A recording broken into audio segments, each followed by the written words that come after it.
Welcome to Maverick Marketing Radio, a show designed to help you achieve financial and life success while impacting the world with your products and services. Each week, get insight, tips, and strategies to level up your marketing and grow your business. So kick back, relax, and let's jump into the show. Here's your host, Dan Liu. Hello and welcome to the second episode of this podcast. My name is Dan Liu and I am your host. In today's episode, we're going to talk about 5 different mistakes that most businesses make on their websites. Now, a lot of businesses think that a website is kind of like their online brochure. It's really just to give some information and so people can find them through Google or any other search engine. But at its core, your website really should be considered as a marketing asset and something that helps you grow your business. You know, there's a lot of people or businesses that spend thousands of dollars to hire web developers and create a fancy looking website, but it doesn't actually help them grow their business. So in today's episode, I want to point out 5 different things that are potentially hurting your ability to convert visitors to leads and really get people's attention and get them to become a customer of your business. So let's dive into it. The first mistake is having too many options. Now, a lot of people think on websites, the more information you give, the better. And so they try to overload and put in as much information as possible. And one of the things is adding too many links leading to different posts or different pages throughout your website. And this really just trains a person to continue to click throughout different pages and different posts and not ultimately do what you would like them to do. And we'll get to that in a second. The next thing is having too many exit points to leave your website. So another belief is that having your social media handles are a great thing to have on your website, right? And while it can be, if you give the people the option to click and check out your Facebook or check out your Instagram, they're most likely going to do it. But is that really where you want to take them?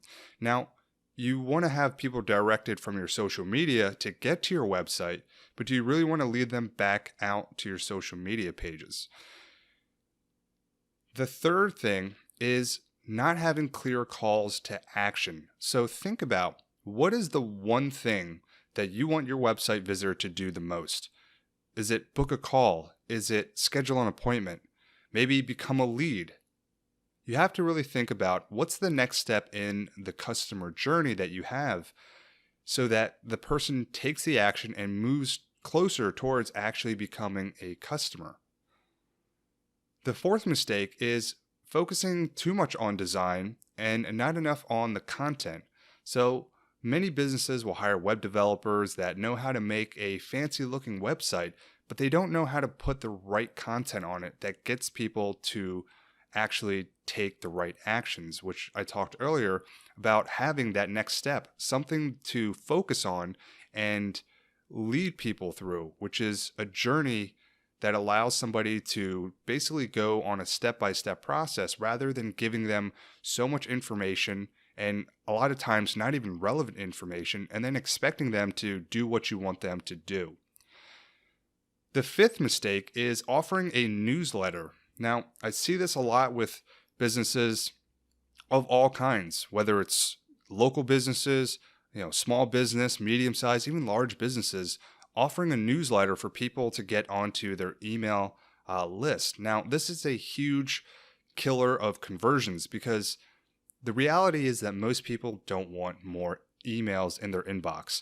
They're already likely overloaded with emails, and it's the last thing they want is just to get more information or sign up for a newsletter. And a lot of times, businesses don't even have any sort of incentive or really explain what the benefit is of joining a newsletter. It's very much just, hey, sign up for our newsletter, and then they expect that people actually input their email addresses. So let's shift gears a little bit and let's talk about 3 questions that people have for the most part when they visit a website. Number 1 is, what do you do? So you want to be clear and you want to be concise about what it is that you as a business does. Number 2 is, can you help me solve my problems, get the results I want, or help me reach my goals? So once people find out what you do, they want to know, well, can you actually help me with what I'm looking to get help with? And then number 3 is, what should I do next? So that goes back to having that next step, making it very clear for your website visitor to understand, okay, if I want to go further, meaning I understand what this business or company does, I believe that they can help me solve my problem, now what should I do? And if you really focus in on those 3 questions or answering those 3 questions on your website, you'll have a much better chance of converting visitors to leads and leads into customers. Now, I talked about the different mistakes. I talked about 3 different questions that people typically have when they're visiting pretty much any web page. So here's what to do instead. When you're creating your website or you're redesigning it, keep it as clean and simple as possible. Now, I know as humans, we like to take things and make them overly complex. Like I said before, we want to give as much information as we can, provide as many links, but really that hurts more than it helps. So that brings me to my second tip, is to limit your exit points. If you have links to provide, if you have social media handles, put them at the bottom of your website instead of at the top where most people have them. And that way you're not hiding anything, but you're making it harder for people to leave the page or leave your website, right? Because you want them on your website. You want them ultimately on your email list. So why make it easy for them to leave? So make that shift. Look at the links that you have on the top of your page, typically the about, the contacts, and put those in the footer instead. And then have your website be very simple, very clear, very concise, and talk about the big problem that you solve, right? If somebody lands on your website, they want to know what it is you do. So address the pain that somebody who's coming to your page is likely experiencing. Talk about how that pain is affecting their life or their business.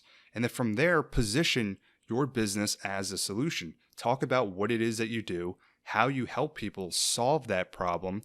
And from there, give them that clear call to action. So you're basically answering those 3 questions that I talked about before, and you're doing so as simply as possible. So a lot of people, when they create their websites, they want to put as much information as possible, thinking that the more info I give, the more people are going to be receptive. But if it's not done correctly and you're not providing the information in a strategic way, well, that can overload or overwhelm a visitor. That can confuse them, it can stress them out, and it can cause them to leave your business's website. So once again, to recap, you want to make your website as clean and simple as possible. You want to answer the questions of, what do you do? How do you solve people's problems, help them get results, help them reach their specific goals? And then what should that person do next? And then limit all of the complexity as you can. Take out as many links that really don't help move your customer down your customer journey, meaning down the path that you would like them to go in your business, whether that is the next step of scheduling a phone call, booking an appointment, or becoming a lead, or even buying something, right? You don't want to put obstacles in people's way that prevent them from doing the thing that you want them to do. And ultimately, it's something that they likely want too.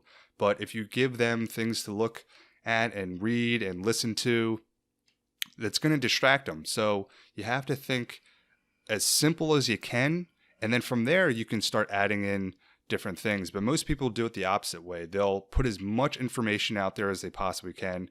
And then they themselves aren't really sure what they're trying to do with their website, right? So understand, like I said before, your website really is a marketing asset that can really be powerful in terms of helping you generate leads, helping you position yourself as the right business or company for a visitor when they come to your page.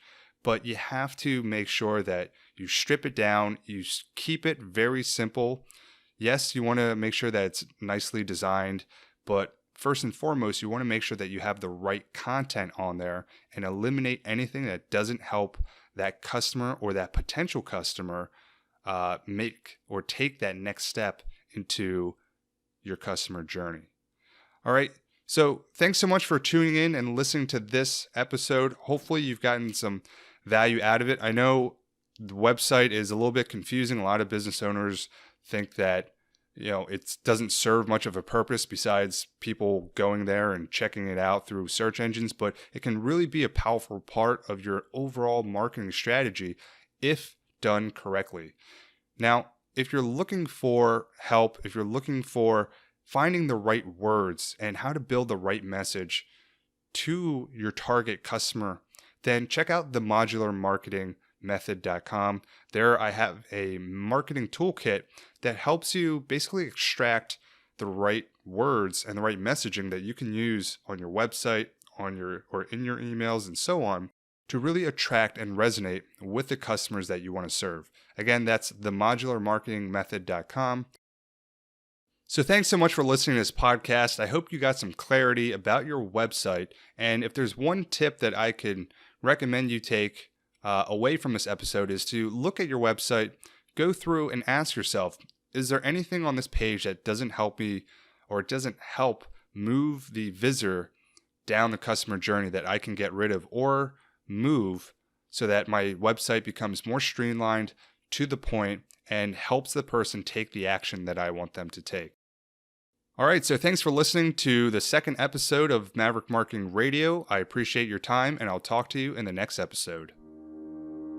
Thanks for listening to this episode of Maverick Marketing Radio. Make sure to like, comment, and subscribe for more episodes to take your marketing, business, and life to the next level. If you know someone that would find value from this episode, please share it with them.